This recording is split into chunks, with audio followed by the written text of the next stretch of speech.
Work from home, avoid crowd. Don't make our country Brazil or France, and try to maintain proper hygiene.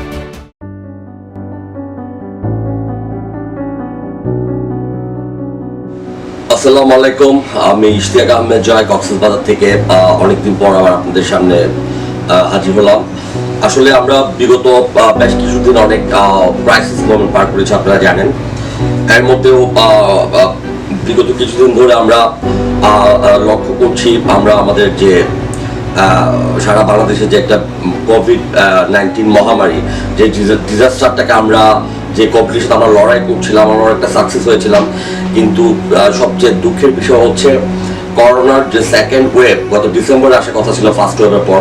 আপনারা জানেন গত বছরের March মাসে প্রথম চীনের উহান রাজ্য থেকে করোনা নামক যে ভাইরাসটি, এটি পুরো বিশ্বে ছড়িয়ে পড়ে এবং সেই সাথে আমাদের বাংলাদেশেও করোনা অ্যাফেক্টেড হয়। করোনার ভাইরাসটা প্রথম মার্চ মাসে মনে হয় আমাদের বাংলাদেশে পাওয়া যায়।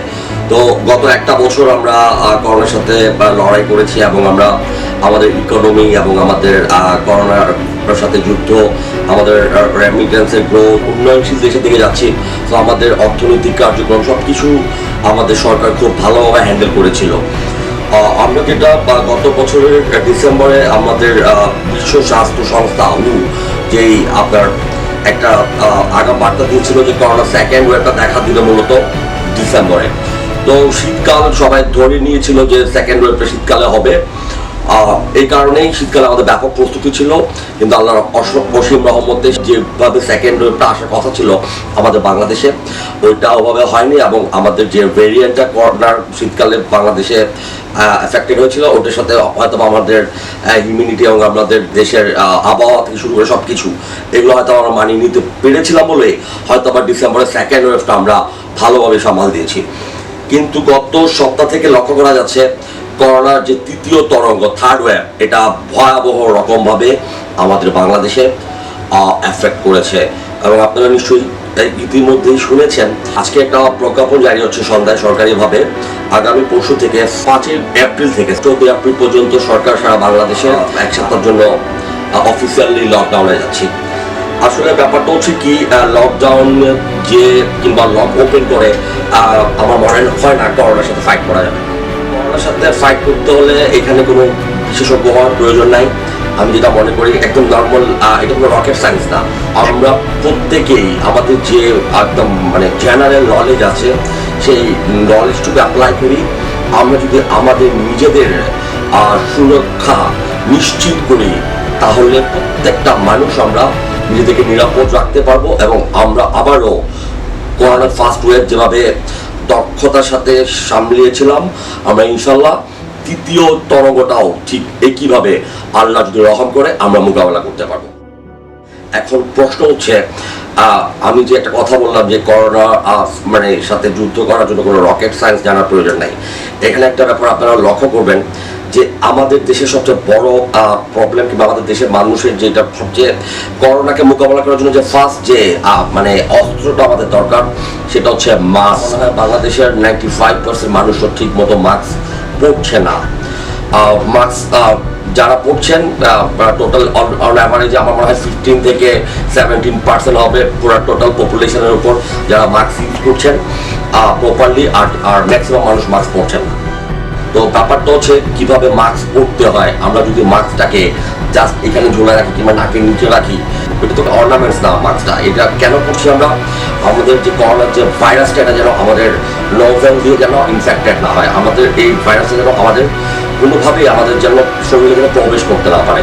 তো আমরা মাস্ক পরছি, নাকের নিচে আমরা মাস্কটাকে নামিয়ে রাখি, তাহলে এই মাস্ক পরার তো কোনো মানে নাই।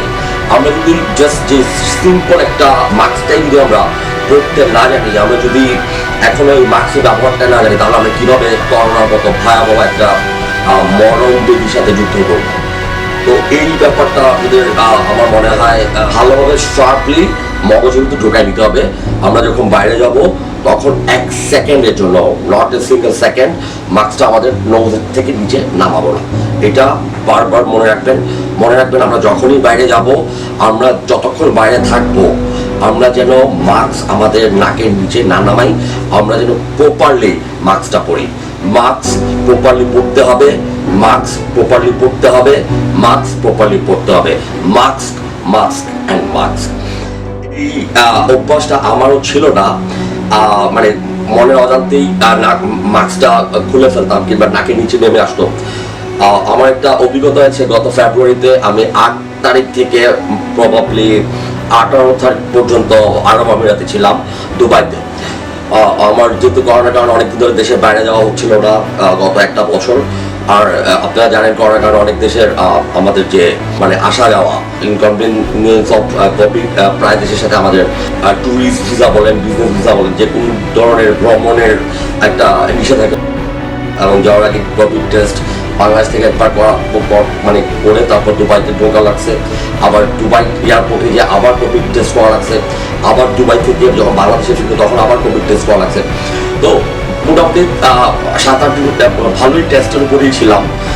সো এটা একটা টোটালি ডিফারেন্ট এক্সপিরিয়েন্স, এই কোভিড সিচুয়েশনে একটা মানে দেশে ট্রাভেল করা, এবং এটা যতটা না ছিল আনন্দের তার চেয়ে অনেক বেশি ছিল প্যারাময়। এটা কেন বলছি, যে 8-9 দিন আমি দুবাইতে ছিলাম, বিভিন্ন জায়গায় গিয়েছি।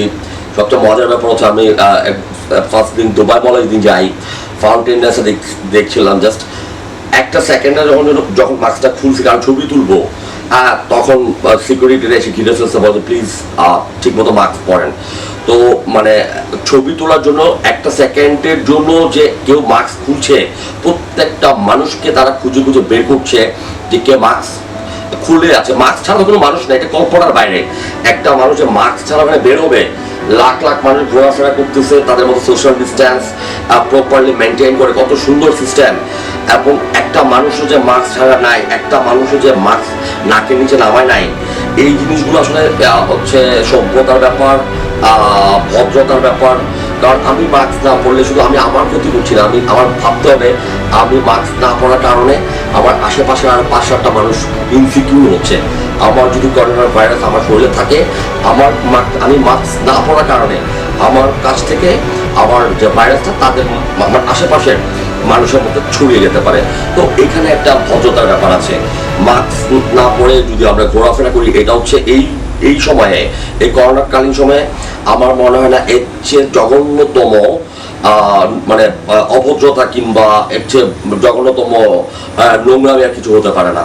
সো আমি এটা এইভাবে বলার কারণ হচ্ছে দুইটা, আর নোংরামি অভদ্রতা এগুলো না বললে হয়তো আপনাদের মাথায় এটা মগজে ধারণ করতে কষ্ট হবে। কখনো কখনো মানে ভালো কিছু বোঝাতে গেলে একটু তিতা কথাও আমাদের বলতে হয়। মানে আমরা তিতা কথাটা ভালোভাবে মাথায় নিই, ভালোভাবে বললে হয় না, গালি দিলে অনেক সময় শুনি, যেটা ছোটবেলা থেকে আমাদের এটা জেনেটিক্যাল একটা প্রবলেম। এটা আমাদের সিস্টেম, আমাদের মানে জেনেটিকে মনে হয় আমাদের এটা আছে, এই কারণে আমরা সোজা কথা খুব কম শুনি। তো আমি এত কথা বলার কারণ হচ্ছে মূলত আমি কোনো ডাক্তার কিংবা কোনো হেলথ স্পেশালিস্ট নই।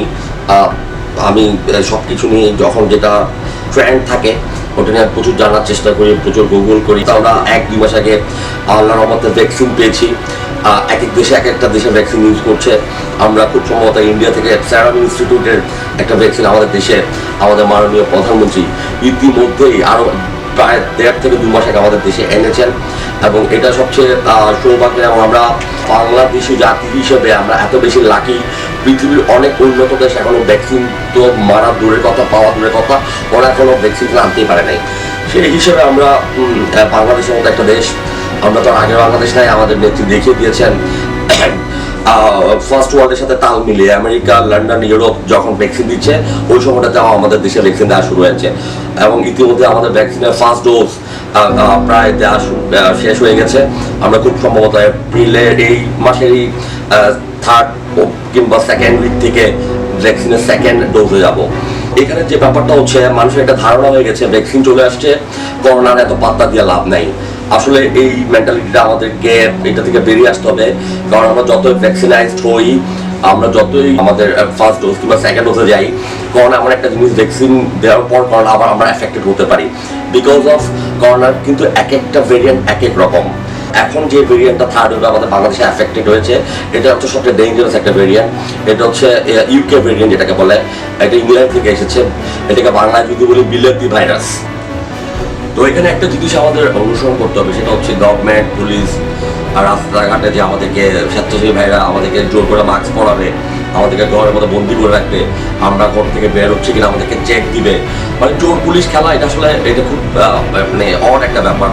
আমি কোন আমার হবে, আমি বেরোলে আমি এফেক্টেড হবো, আমি কেন প্রশাসনের সাথে চোর পুলিশ খেলবো? সো এখানে আপনারা খুব ভালোভাবেই একটা জিনিস মানে বোঝার চেষ্টা করেন, এখানে চোর পুলিশ খেলার কোনো ব্যাপার কিন্তু না। এখানে আপনি আমাদের সরকার যে আগামী 7টা দিন লকডাউন দিয়েছে, এটা দেওয়ার মূল কারণ হচ্ছে করোনার যে এই ইউকে ভেরিয়েন্ট, এটা এত ব্যাপকভাবে ছড়ানোর একটা আশঙ্কা হচ্ছে।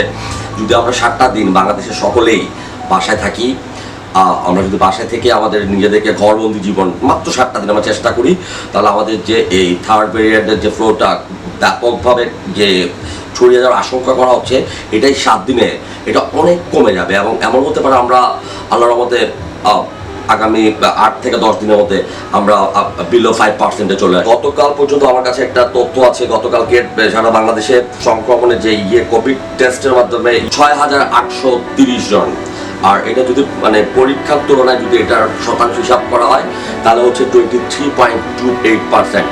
তো আমরা আসলে এটা কিন্তু অনেক ভয়াবহ, কারণ হচ্ছে আমাদের এখন যে অবস্থা, পার ডে বাংলাদেশের হেলথ ডিপার্টমেন্টের মতে 4.5 লাখ থেকে 5 লাখ লোককে টেস্টের আওতায় আনা উচিত, মানে টেস্ট করানো উচিত। সেখানে মাত্র টেস্ট হচ্ছে 29 থেকে 30 হাজার। তো 29 থেকে 30 হাজারের মধ্যে ম্যাক্সিমাম মানুষ টেস্ট করছে যারা দেশের বাইরে যাচ্ছে, প্রবাসী ভাইয়েরা। তো তাদেরকে টেস্ট করতে হচ্ছে, তাদের ম্যাক্সিমাম নেগেটিভ, তারা এমনি করছে বিকজ অফ তাদের একটা টেস্টের সার্টিফিকেট দরকার।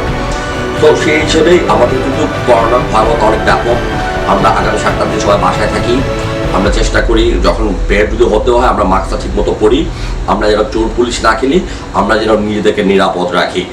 আর আমরা হয়তো বাইরে ঘোরাঘুরি, আড্ডাবাজি, গল্লির মোড়ে, তারপর গল্লিতে যা হয় আর কি, যেগুলো আপনারা গত বছর করেছেন করোনার সময়, এই জিনিসটা থেকে আমরা সবাই নিজেদের জন্য, নিজেদের ফ্যামিলির জন্য, আমাদের দেশের জন্য, আমাদের দেশের মানুষের জন্য আমরা চাই এই একটা সপ্তাহ আমরা আবার ঘরবন্দি থাকতে।